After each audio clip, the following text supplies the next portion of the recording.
one should constantly, incessantly chant the Maha Mantra. Hare Krishna, Krishna Krishna, Hare Hare, Hare Ram, Ram Ram, Hare Hare.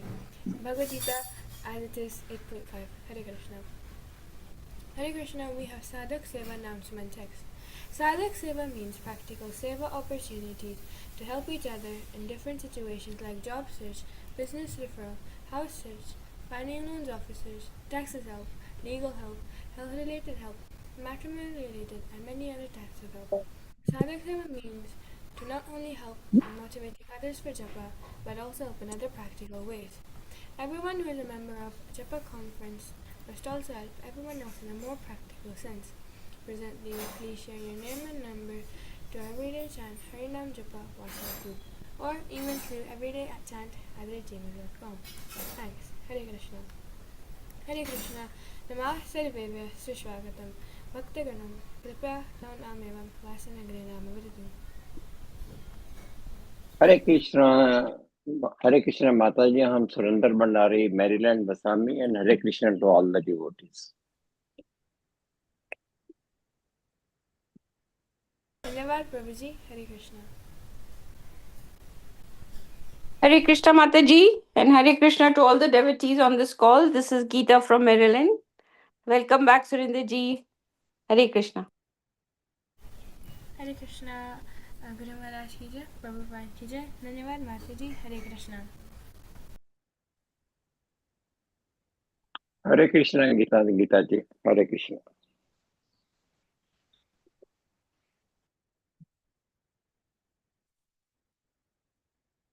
हरे कृष्णा सुमति माता जी, हर्षिता माता जी. मम नाम हलाधर दास. I'm Srimad Nagare Vasami. Prabhupada ki jai, Guru Maharaj ki jai. My humble obeisance to all the devotees on the phone call. Hare Krishna. हरे कृष्णा. गुरु महाराज की जय, प्रभुपाद की जय. धन्यवाद प्रभु जी. हरे कृष्णा. हरे कृष्णा. मम नाम विकास Kulkarni. I'm Toronto Nagare Vasami. Guru Maharaj ki jai, Srila Prabhupada ki jai. My humble obeisances to all the devotees on the phone call. Hare Krishna. हरे कृष्णा. गुरु महाराज की जय, प्रभुपाद की जय. धन्यवाद प्रभु जी. हरे Krishna. Hare Krishna. Would anybody else like to announce their names?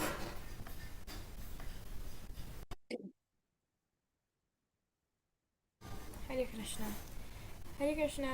Today we are reading chapter 18, the conclusion, the perfection of renunciation, text number 74. Hare Krishna Vikas Prabhuji, and please take over the call now. Hare Krishna. Hare Krishna.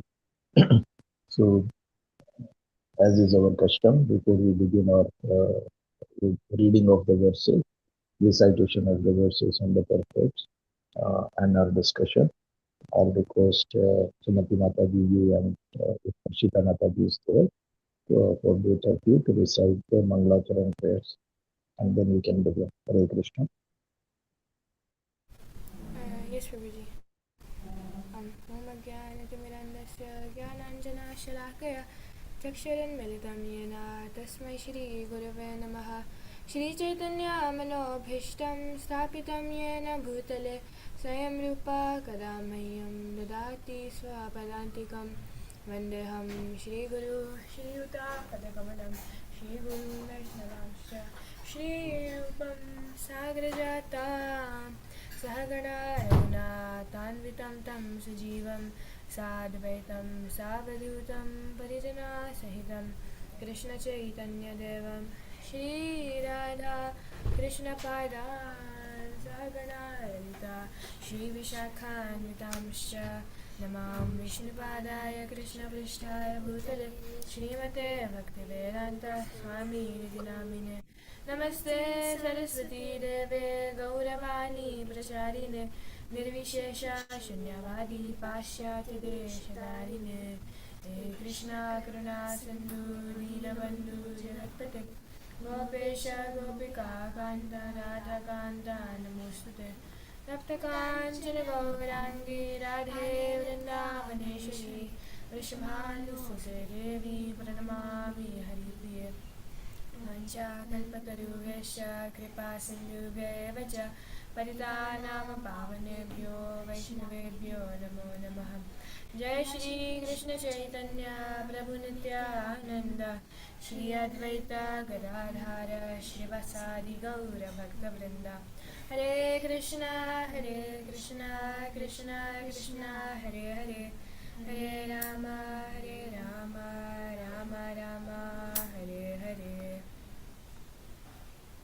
Thank you so much, Mataji, for the wonderful recitation. We will try to cover verse 74 and verse 75 today.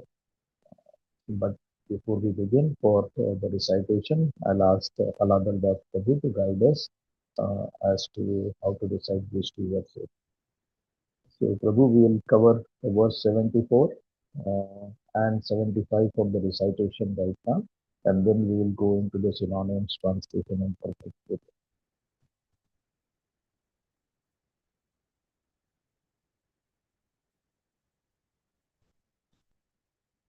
Hare Krishna. Aladar Das Prabhu.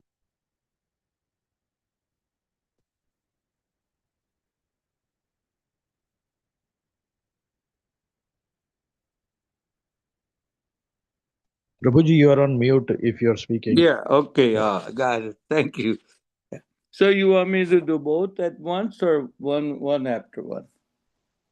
One after another. Okay. Dhanyavad, Prabhuji. So we are on page 712, Bhagavad Gita, chapter 18, text number 74, in English Bhagavad Gita. So the verse says like Sanjay Maharaj Uvacha. The wordings are Iti aham vasudevasya parthasya cha mahatmanah samvadam imam ashrosham adbhutam romaharshanam. And we'll recite like Iti aham vasudevasya parthasya cha mahatmanah samvadam imam ashrosham adbhutam romaharshanam. Try it, please.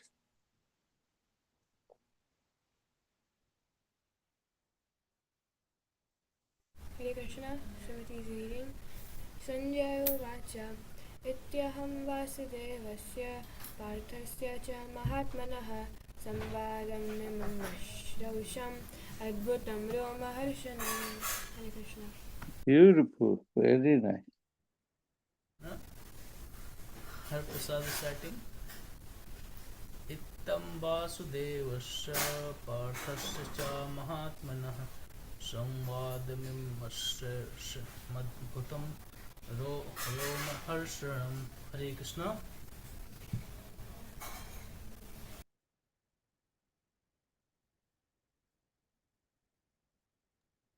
Hare Krishna. Any other devotee would like to recite?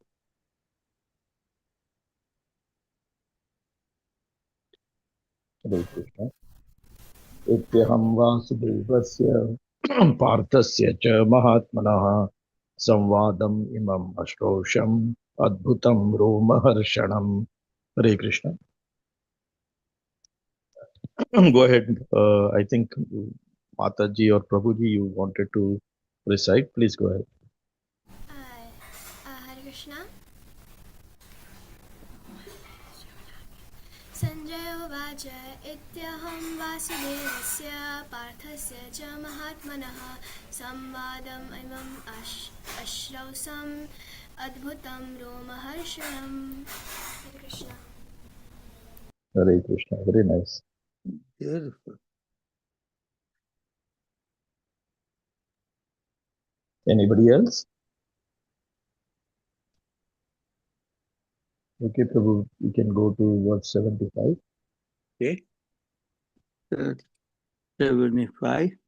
The wording is Vyasa Prasada Srutvana Etat Guhyam Aham Param Yogam Yogeshwarat Krishnat Saksat Katayata Swayam Vyasa Prasada Srutvan Etat Guhyam Aham Param Yogam Yogeshwarat Krishnat Saksat Katayata Swayam.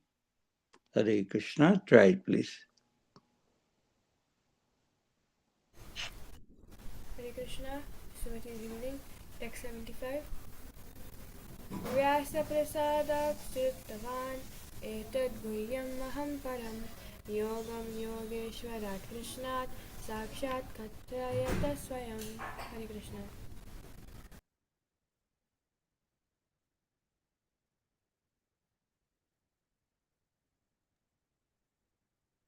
Hare Krishna. Any other devotee would like to recite?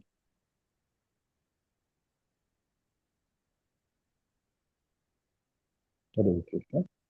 Vyas prasadat krutvan etad guhyam aham param yogam yogeshwarat krishnat sakshat kathayatah swayam. Hare Krishna. Anybody else? Okay. So we will now go back to the reading of the synonyms, translation, and purport for the two verses. So devotees, please take turns and go through each.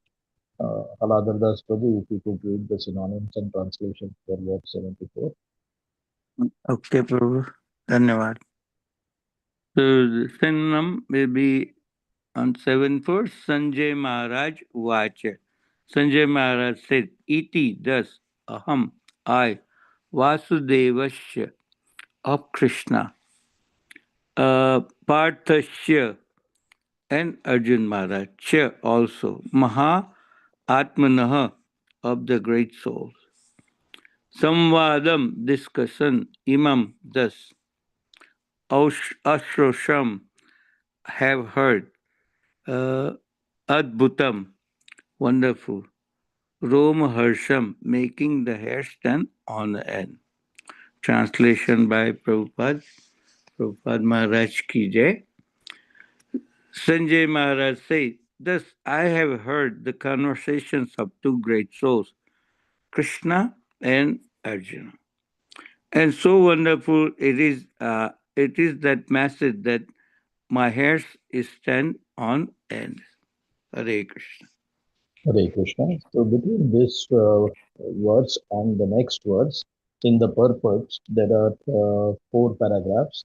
So devotees, please take turns, and maybe each devotee can read 1 paragraph. Go ahead. Okay. I'll go text 75. Prabhu, maybe the purport for. Oh, okay. Okay. Yeah. Anyone please wants to read?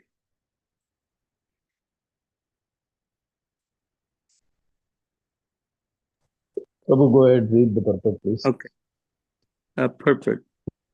In the beginning of Bhagavad Gita, Dhritarashtra Maharaj inquired from his secretary Sanjay Maharaj what happened on the battlefield of Kurukshetra.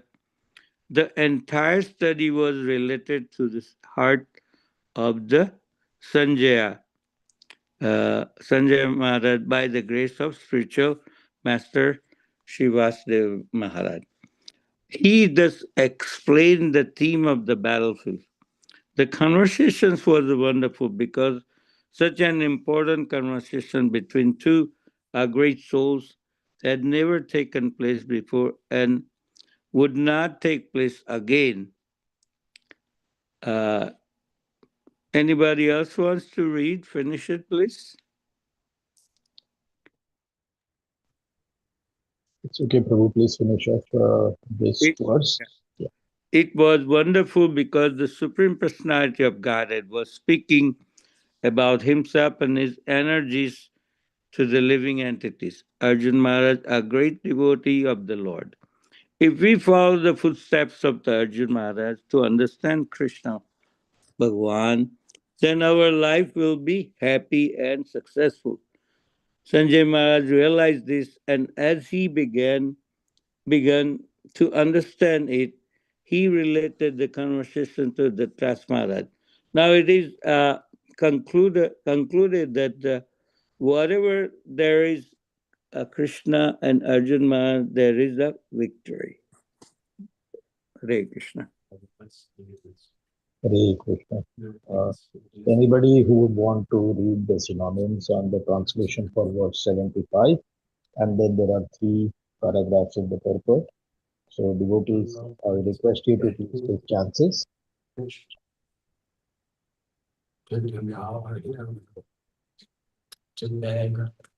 All of us, and all people of the world.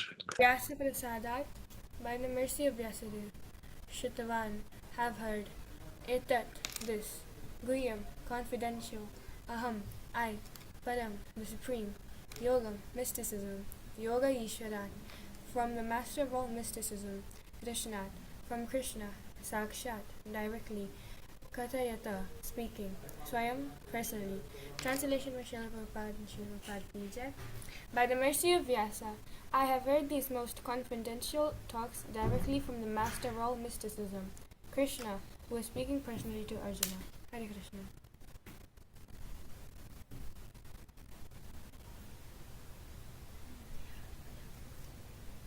Okay, I'll read the purports. Vyasdev Maharaj was the spiritual master of Sanjaya, and Sanjay Maharaj admits that it was by Vyasdev Maharaj's mercy that he could understand the Supreme Personality of Godhead. This means that one has to understand Krishna not directly, but through the medium of the spiritual master.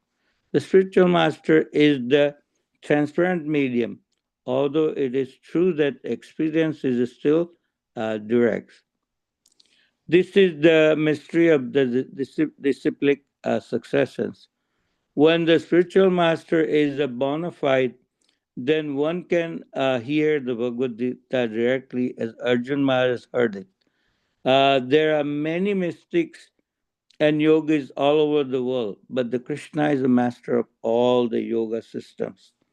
Krishna's instructions is explicitly stated here in the Bhagavad Gita.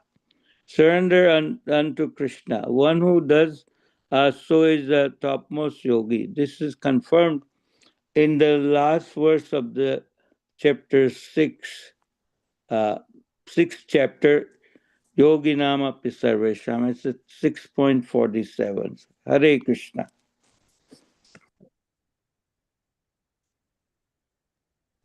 Hare Krishna. Two more paragraphs are remaining. Any other devotee would like to read?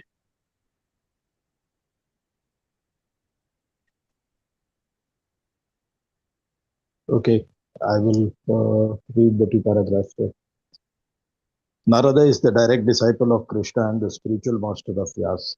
Therefore, Vyasa is as bona fide as Arjuna because he comes in the disciplic succession, and Sanjay is the direct disciple of Vyasa. Therefore, by the grace of Vyasa, Sanjay's senses were purified, and he could see and hear Krishna directly. One who directly hears Krishna can understand this confidential knowledge. If one to the disciplic does not come to the disciplic succession, he cannot hear Krishna, and therefore his knowledge is always imperfect, at least as far as understanding Bhagavad Gita is concerned. In Bhagavad Gita, all the yoga systems, Karma Yoga, Jnana Yoga, and Bhakti Yoga are explained. Krishna is the master of all mysticism. It is to be understood, however, that as Arjuna was fortunate enough to understand Krishna directly, so by the grace of Vyasa, Sanjay was also able to hear Krishna directly. Actually, there is no difference between hearing directly from Krishna and hearing directly from Krishna via a bona fide spiritual master like Vyasa. The spiritual master is the representative of Vyasadeva also. Therefore, according to the Vedic system, on the birthday of the spiritual master, the disciples conduct the ceremony called Vyasa Puja. Hare Krishna. We'll get into our discussion from the two verses.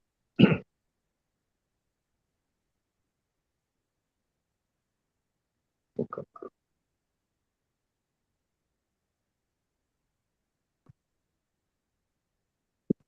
So, if you realize at the stage at which we are in Bhagavad Gita is a conversation between Arjun Maharaj and the instructions that the Lord had to provide Arjun Maharaj is now over. and realizing that this conversation is over, it is an acknowledgement of the type of conversation that has happened by Sanjay Maharaj in the next 5 verses. He is recognizing as to the momentous thing that has happened just immediately preceding his verse 74. Now he is expressing what he has to say about this entire conversation in 5 verses. They say that there are people who can look at the cover of the book and know the book. There are people who will read perhaps just the introduction and know the book. There are people who will read the whole book once and they will know the book. There are people who may require multiple readings to know the book. And then there are people who will read and still not get it. There is the capability to grasp and understand, and then there is a capability to assimilate, synthesize, and then churn it out. Then it is Sanjay Maharaj's capability and capacity to understand, assimilate, synthesize in his mind, in his consciousness, and churn it out. And he is giving out the essence. He is just saying this in 5 verses. But we are at a very different level. And we need to dial down to understand what is being said. In just the 2 lines of verse 74, there is so much to be, understood and uh, grasped by us, because our minds have become such that we sort of gloss over things. We are, immune to things. We cannot get into the depth of things as easily. And therefore, we should take a pause. We should take our time to understand what is being said. So Prabhupada, again, he is at a completely different level. So he, in his purport, especially in the last section, where he says it was wonderful because, so he has very briefly summarized that. But we should take a pause here. If we look at this verse, basically, what is Sanjay Maharaj saying? He's saying that, thus I have heard the conversation of two great souls, Krishna and Arjuna, and so wonderful is that message that my hair is standing on end. Now, what is so wonderful about this conversation? Why he is feeling that? What is generating that feeling in him? And why is it that perhaps we get a little bit or we don't get any of it? And how can we generate that feeling in us? Because if we are reading Bhagavad Gita, but it is not changing us from within, then we are not reading Bhagavad Gita. We are not understanding Bhagavad Gita at all. We are supposed to be the students of Bhagavad Gita, just the way Arjun Maharaj was a, a surrendered student to the Lord. We also are students. That is why we all are here. So if you think about it, why this conversation is so important, and why Sanjay Maharaj is feeling Roma Harshana, why he's having his hair stand on end, just think about it. How many, he's saying Adbhut Samvad. What makes this Samvad Adbhut? If you look around us, just within the family, just within family friends, or even within our own daily routine, we will speak about maybe school, maybe family, maybe about office, maybe about politics, music, fashion, sports, environment, food, any topic that relates to us, that comes to us. Either there is a trigger, either somebody says something, we hear something, we think of something else prompts some other thought in our mind, and our mind, just like a bee that goes from flower to flower, is just continuously jumping from one topic to another. So of all such millions of topics, and the speakers, they have their own opinions and interpretations. So even the topic itself doesn't remain as one single topic because of the capability of the speaker and the variety of the speaker as well as the listener or the one who's writing. The topic itself has again millions of interpretations, and that creates limitless, infinite topics in this world. They've been going on. You know, if you understand the words that are said do not exhaust, they remain in the ether somewhere. So all these topics are going on. Of all those topics that are millions and billions of material topics, how rare are the topics that speak of just about say simply right and wrong. Within those topics, how many topics are there that speak of a greater good?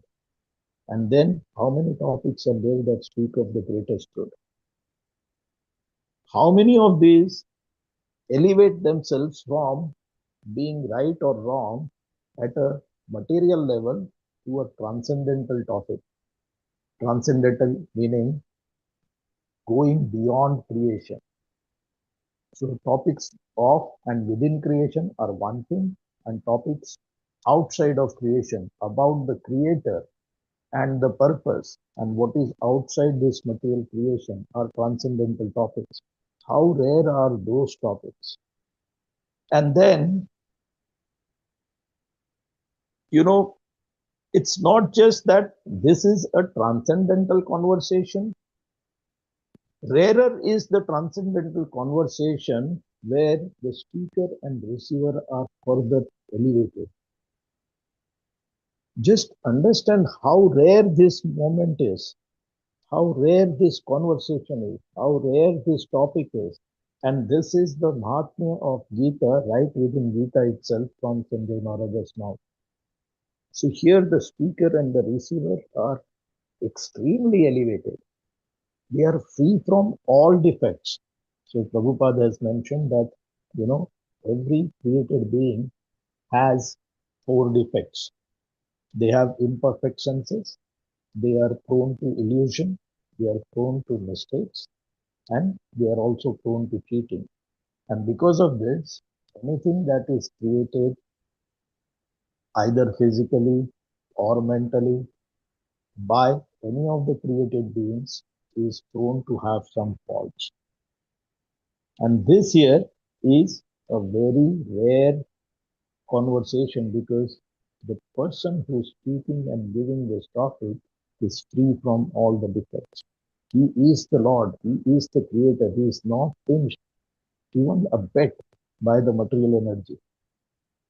And it's not just that, He is not only speaking and saying, okay, this is what you do. In this conversation, He has covered all transcendental topics. So he's covered all sorts of paths leading to him. And then within that, he's given a conclusive statement also that of all the paths, this is the best path and this is what you do. And of all of that, this is how you come to me. And of all of that, just surrender unto me. Because even if you are incapable of coming to me, the fact that you surrendered, I will bring you to myself. That is my duty then, once you've surrendered. So how rare is this conversation where the speaker is the Lord, the listener and receiver of that message is his devotee. And this conversation is happening in a very extreme do or die type situation. It is extremely relevant to us because if it can apply in a do or die situation and within 45 minutes, if Arjun Maharaj can get into an equipoised state from an absolutely confused state and bewildered state, then this book and this conversation has the ability to solve any and every problem we can have in our lives. And then, as Prabhupada says, it is even further rare for the Lord to speak about himself. Generally, great personalities do not speak about themselves, but great personalities are made to speak about themselves out of love that they have for their devotees. And when the devotees is asking, then the Lord is speaking. Otherwise, do you think the Lord will speak about himself and his energies and how to achieve him and how to attain him? He has no such requirement. He could have killed all of those soldiers on the battlefield. Anyhow, he's doing this for all of us. Anyway, so he's covered a whole lot of topics, and that's why the conversation is adbhut. You can think about how adbhut it is by looking at every other scripture, whether in Hinduism, in Sanatana Dharma, or any other dharma. Do you find any literature which actually says that this is a literature that is spoken by God? Everywhere else, you will hear that it is a realization or some, you know, prophet revealed it to somebody. So Gabriel revealed it to Prophet Muhammad, and such realizations came to Lord Jesus.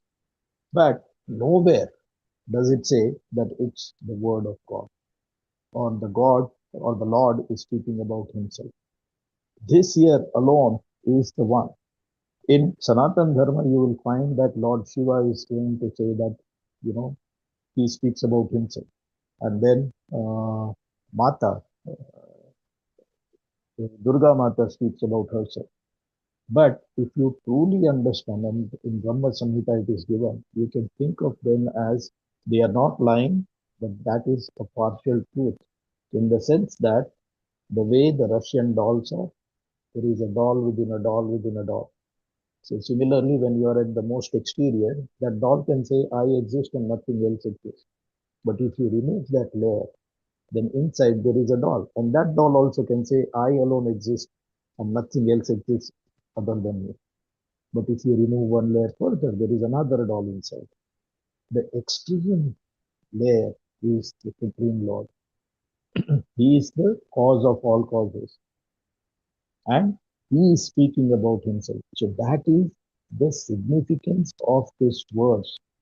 And this is all that Sanjay Maharaj is realizing as it is being spoken.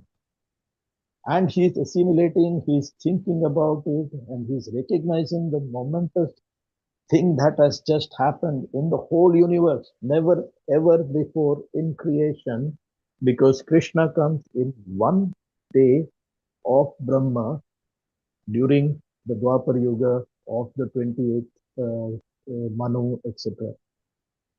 So this is, it has not happened, it's not going to happen, it has just happened, and he is the only witness other than Arjun Maharaj. That is how Sanjay Maharaj is receiving this message.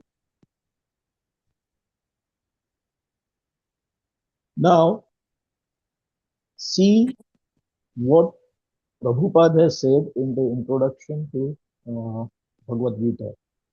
In the introduction, Prabhupada has quoted the Gita Mahatmya, which is given to us by,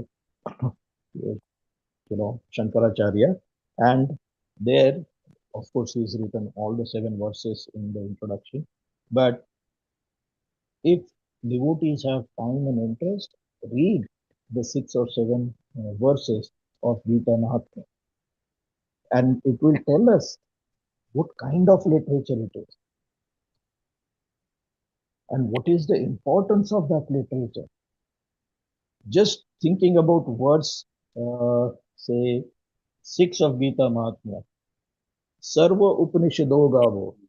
So in this conversation, what the Lord has done is he has, as if he has made all the Upanishads that are there in our Vedas, he's made them into a cow, and then he's milking that cow. So he's milking. What is the milk? Milk is the essence of the cow. He's milking all of the Upanishad, the whole knowledge, the length and breadth of Veda. And Vyasa is basically the diameter, right? So it is the entire diameter of the Veda through Vyasdev, etc. You can get some sort of additional sort of meanings from here. But anyway, in this particular words, what is being said is the whole Veda and the Upanishad, which deals with the transcendental knowledge. So Upanishad is that part of Veda that deals with transcendence.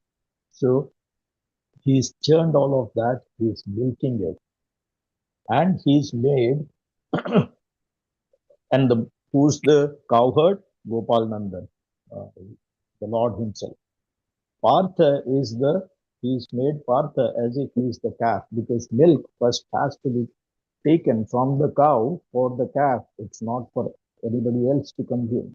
It is for the calf. And as the calf is getting fulfilled, that milk that spills over is for everybody else.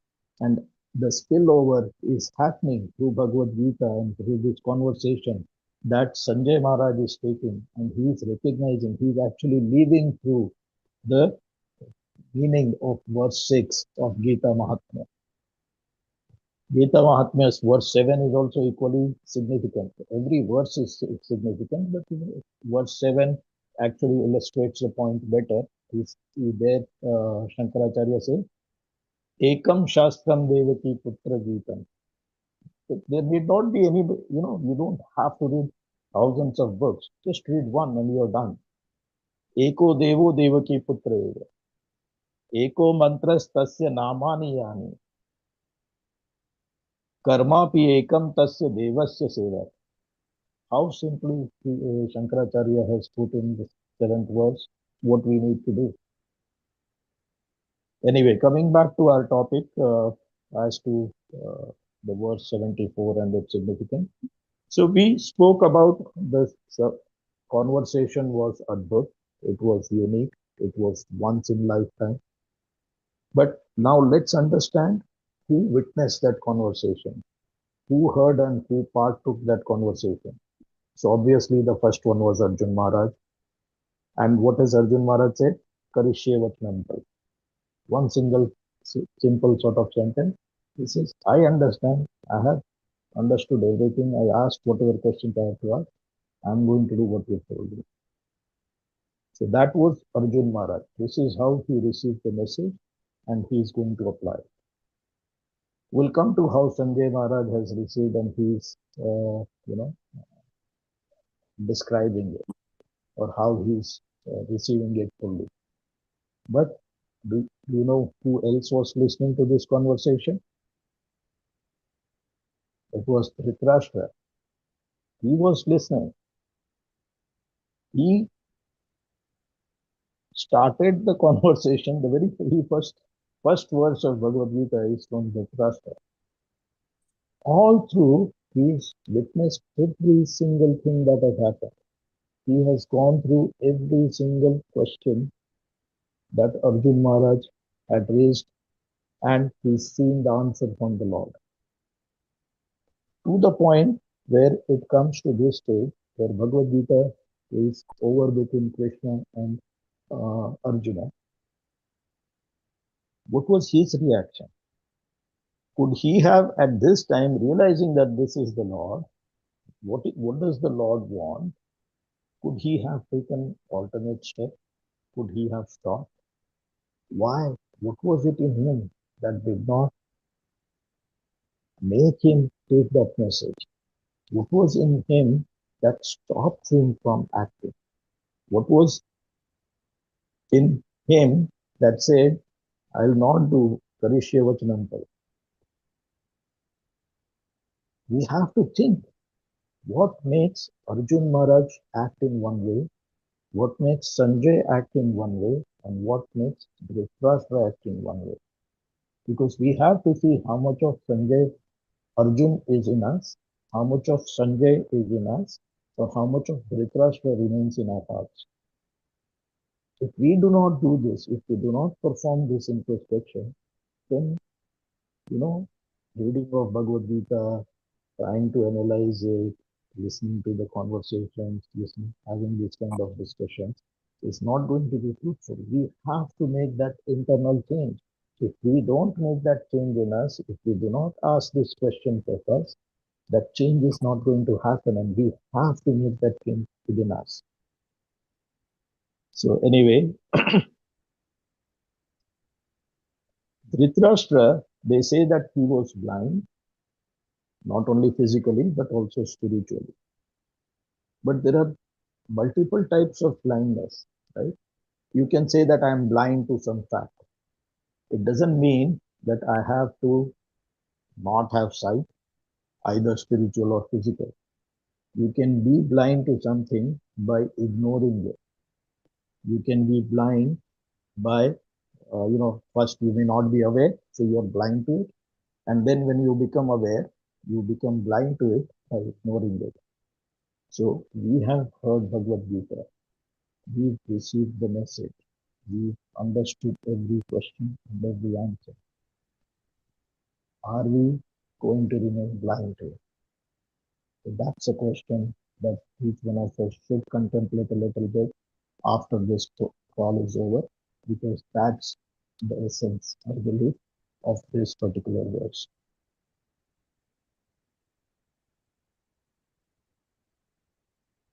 And what I wanted to say was, and why I brought it to this point is, we generally think it is always everybody else. So when somebody says, what was this Bhagavad Gita for? Who spoke to whom? People will say, the Lord spoke to Arjuna. Sanjay conveyed it to Dhritarashtra. But we forget, we are the witness. We are the ones who are reading. So we also are the witness to this conversation. And we start to understand and interpret what the other actors are doing without reflecting on what we do. So I wanted to make that point, that take a bit of step back and think about it. If we get to a point where we now start to feel the hair on our body frog and stand on their end, then we are getting a little bit of a sense of it. Now,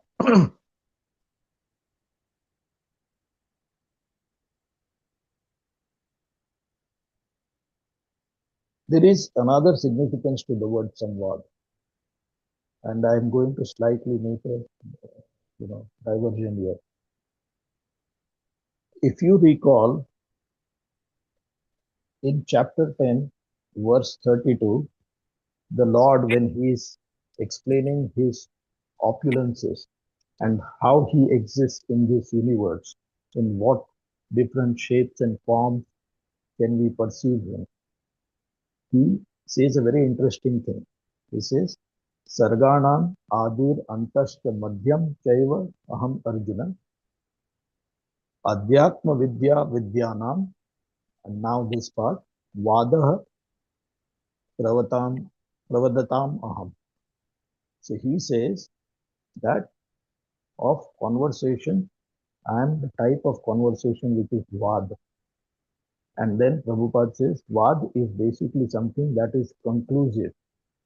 It's not just conveying a point or whatever to either defeat or to whatever,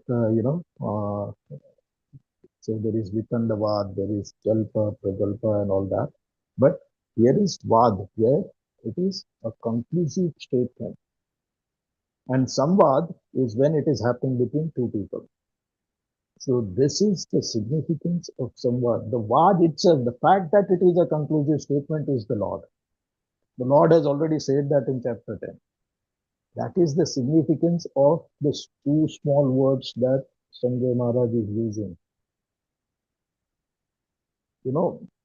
People who have spoken, who are reading, who are part of this literature are at a very different level.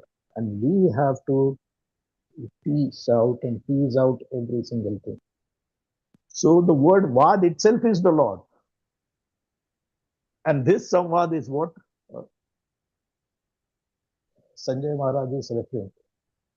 And he's recognizing that the fact that this is such a conclusive conversation itself is the Lord, spoken by the Lord about himself. So I thought this was interesting. We should talk about it. So what is the conclusion? Because Vad or Samvad must have conclusion. So what was the conclusion? We know it, right? At least I hope we all know it. I'll quickly summarize that the very first conclusive statement the Lord gave was, we are not this body. The body will die. The soul lives eternally.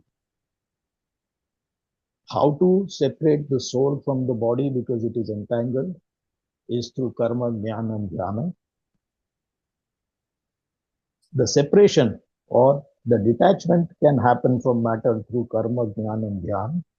But attachment to transcendence can come through karma yoga, jnana yoga and dhyana yoga. This is how we can link ourselves to the Lord. Realizing that we are the soul brings us to the Brahman state. Realizing that in our heart there also is the super soul brings us to the more confidential and super soul state, Paramatma state. And then realizing the Lord in everything around us, in the Vigraha in front of us. We don't see the Vigraha, we see the Lord, brings us to the Bhagwan state. And to surrender to Bhagwan is the ultimate beauty of all soul. This is, in very brief, the various conclusions that can be drawn from Bhagavad Gita, and they are conclusions. There is no ifs and buts about it because it is coming from the Lord himself.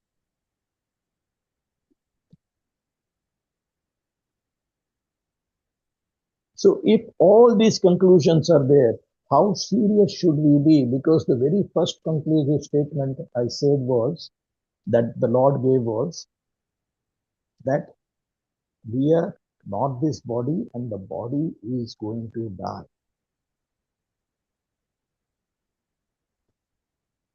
Just let that sentence sink in our minds. How can we ignore this conversation? How can we not feel strongly about this conversation? We all are going to die. This body is going to die. The soul will live. What is the duty of the soul?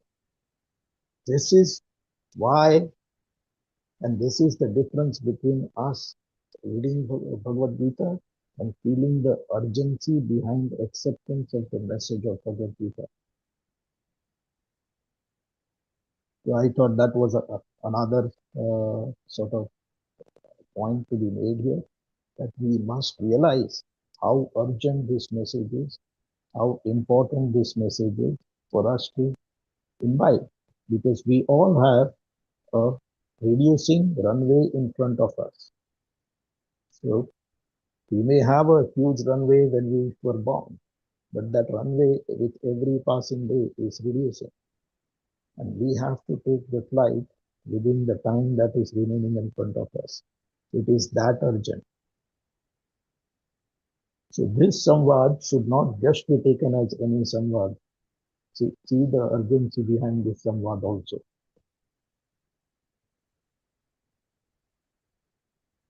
Lastly, Rom Harshanam, that word itself is significant. So Rom Harshan happens in two different stages, two very extreme stages. One, when somebody is extremely fearful, or when somebody is in extreme bliss. In, I will not go into too much detail, but the reason for fear when we are in this world, why we feel fear, and why we, in Hinduism, they always say the deities or gods have their Abhay Mudra. Abhay, why it is seen as something transcendental, that which takes us away from this matter. That is what Abhay really means. Otherwise, there is Bhay in this world. So, 11th canto, 2nd chapter, verse 37 of Srimad Bhagvatam speaks about it. I will not read the verse. Uh, those who have interest can read it. I'll just read very briefly the translation. So it says, fear arises when a living entity misidentifies himself as the material body because of absorption in external illusory energy of the Lord. When the living entity thus turns away from the Supreme Lord, he also forgets his own constitutional position as a servant of the Lord. This bewildering, fearful condition is affected by the potency for illusion called Maya. Therefore, an intelligent person should engage unflinchingly in the unalloyed devotional service of the Lord under the guidance of a bona fide spiritual master whom he should accept as his worshipable deity and as his very life and soul. So you can go back to Srimad Bhagavatam, 11th canto, 2nd chapter, verse 37 to read the translation, the verse, and also its purport. But this is why we feel fear in this world, and that was one extreme. Now, I wanted to read this not because this is relevant to this particular conversation, but to make all of us understand the Rom Harshana that Sanjay Maharaj was feeling, because it is on now the other extreme. So Sanjay Maharaj is realizing that this is the Supreme Lord speaking. As the conversation has happened, he's realizing this is the Lord. He's speaking about himself. He realizes his extreme great fortune. This is all in that fraction of a moment in his realization as the conversation ended. He realizes that the Lord knows he is listening and he is conveying this to Dhritarashtra because the Lord cannot be blind. And Sanjay now knows that the Lord also knows, and he is so compassionate. Just feel the feelings in Sanjay's heart, Sanjay Maharaj's heart. Sanjay Maharaj realizes that the Lord is so compassionate. He knows, it's like there is a confidential conversation going on between Arjun Maharaj. Just now the Lord has said, I am giving you the confidential knowledge. I am giving you more confidential knowledge. I am giving you most confidential knowledge. And there is a eavesdropper. The Lord knows. Sanjay Maharaj knows that the Lord knows that he is eavesdropping. He is receiving this conversation and he is conveying it to Dhritarashtra. And Sanjay Maharaj now realizes how compassionate the Lord is because he is allowing this kind of eavesdropping happening on the conversation.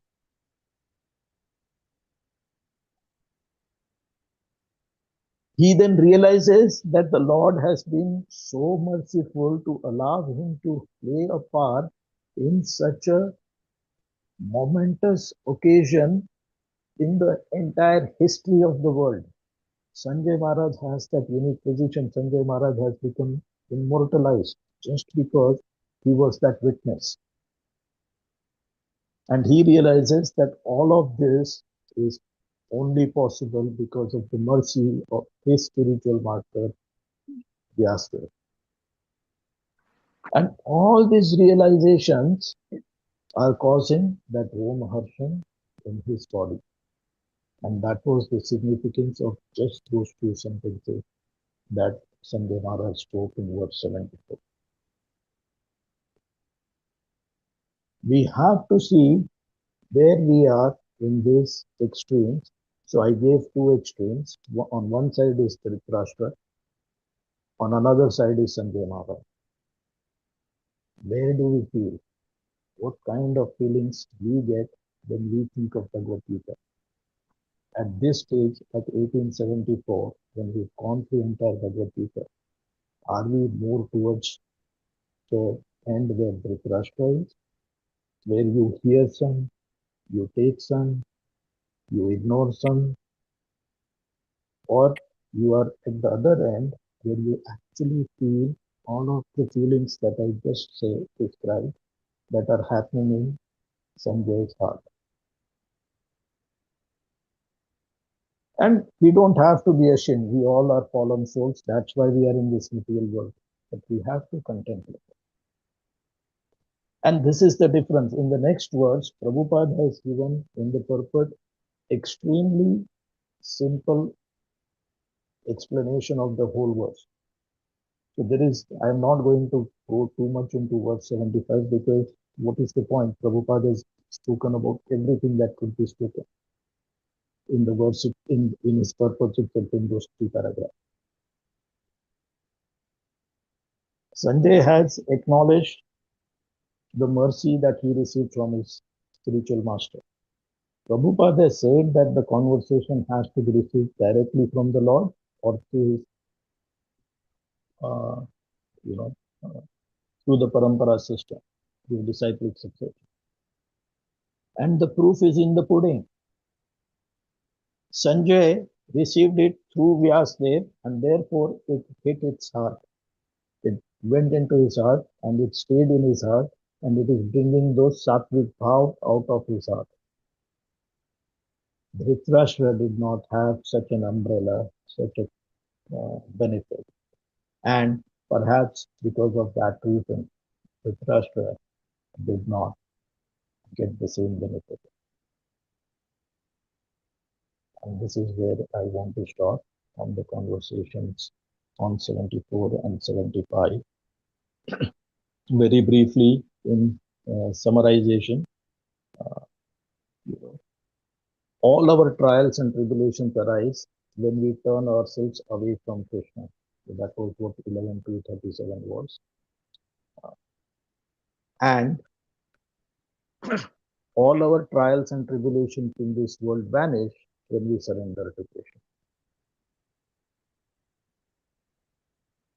This is the essence of Bhagavad Gita.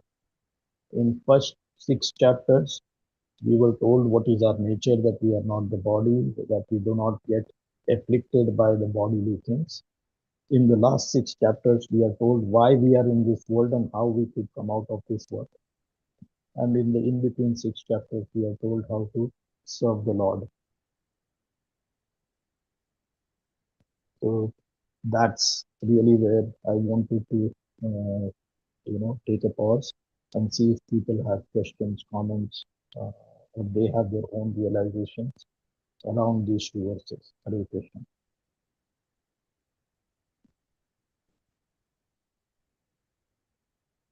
Anybody with any questions, comments?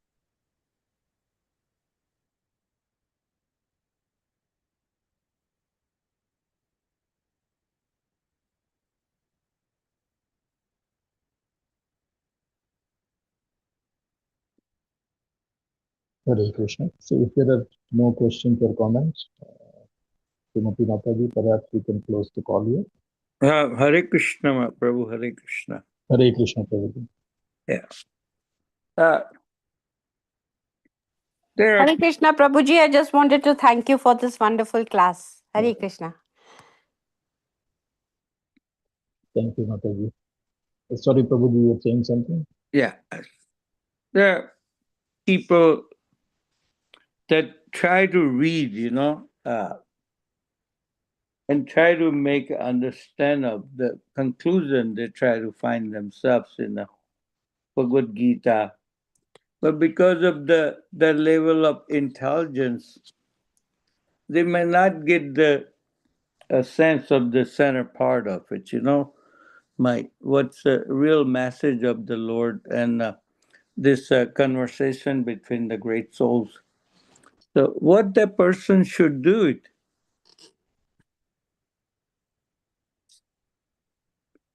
Is it because their understanding levels?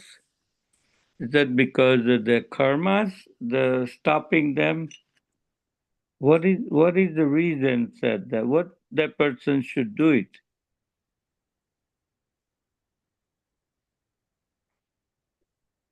Very well. Prabhu, you asked very difficult question.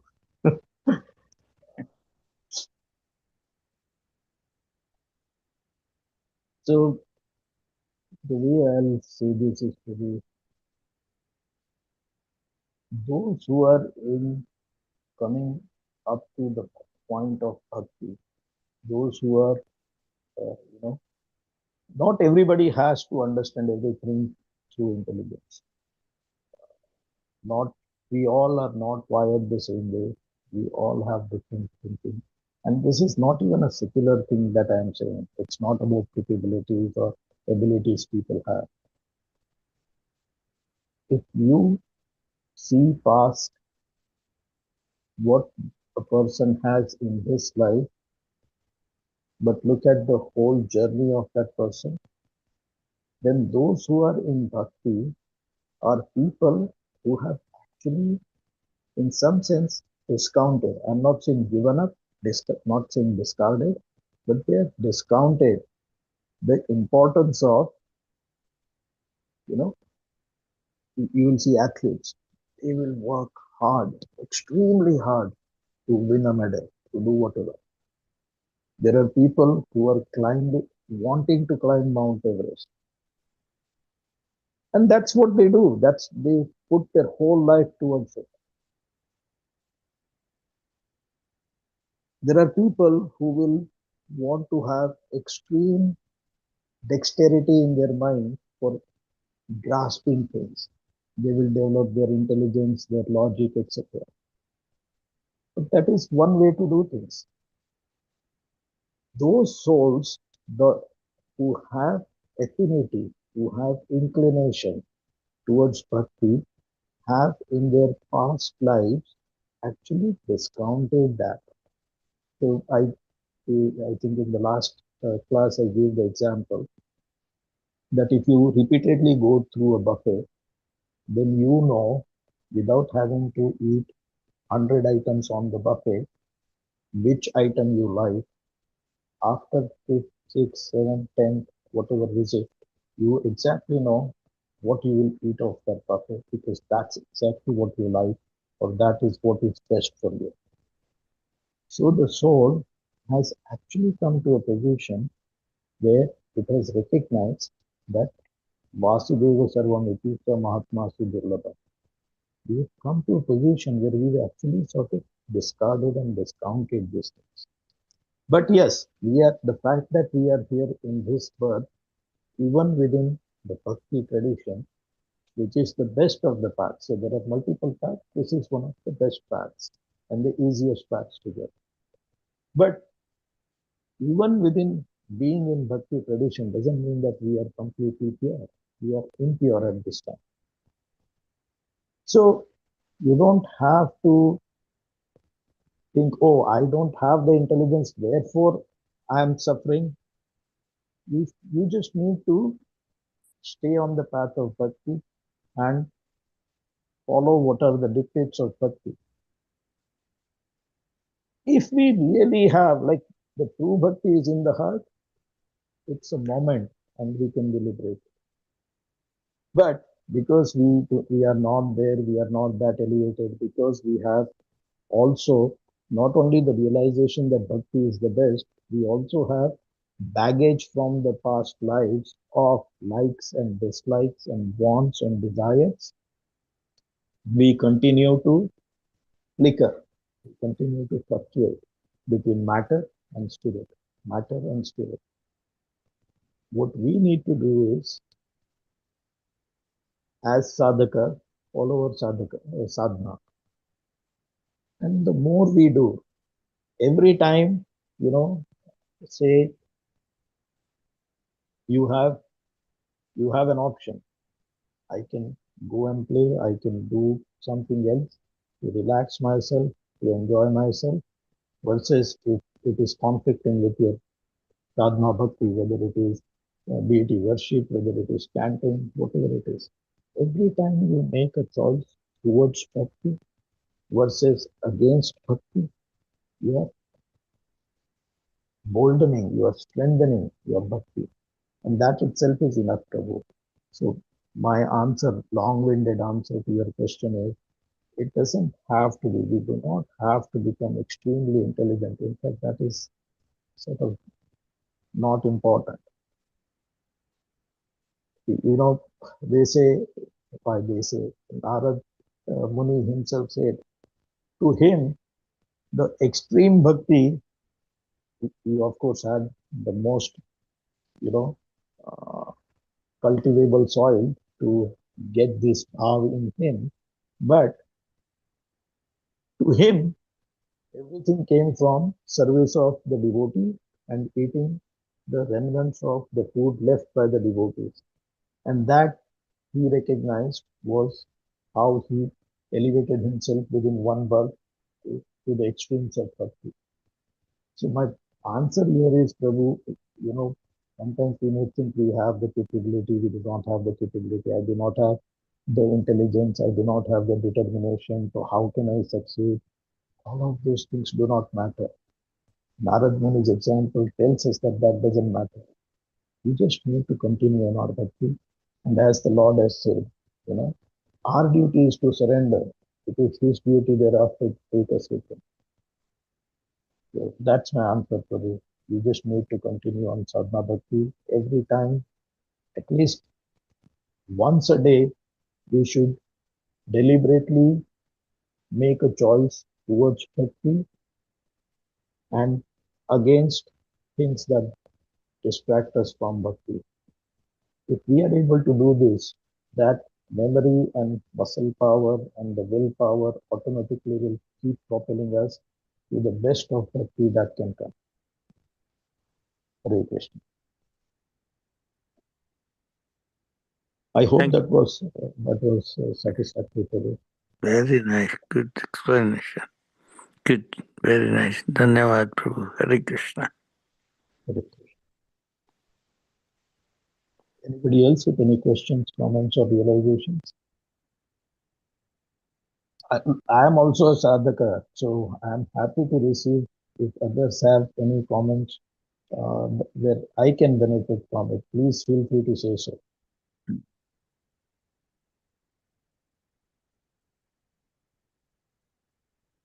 Your point is beautiful. It's that the success is not the only goal, consistency and the traveling in that the field, without looking for the success and the goal. I think that's what the Pali Bhagavad Gita is teaching us, consistency, not look for the success points, So a very beautiful answer. Thank you very much. Hare Krishna. Hare Krishna. So maybe we will stop our call here. It is anyway 8:30. So we'll see our prayers to the Vaishnava. Vancha kalpatarubhyascha kripa sindhubhyo च पतितानां पावनेभ्यो वैष्णवेभ्यो नमो नमः। अनंत कोटि वैष्णव की जय। Jai. हरिनाम संकीर्तन की जय। Jai. हरिदास ठाकुर की जय। Jai. गौर प्रेमानंदे हरि हरि बोल। Hari Hari Bol. Hari Hari Bol. bol, Hari bol. Hare Krishna. Hare Krishna. Hari Bol. Hare Krishna to Prabhuji and Hare Krishna to all the devotees.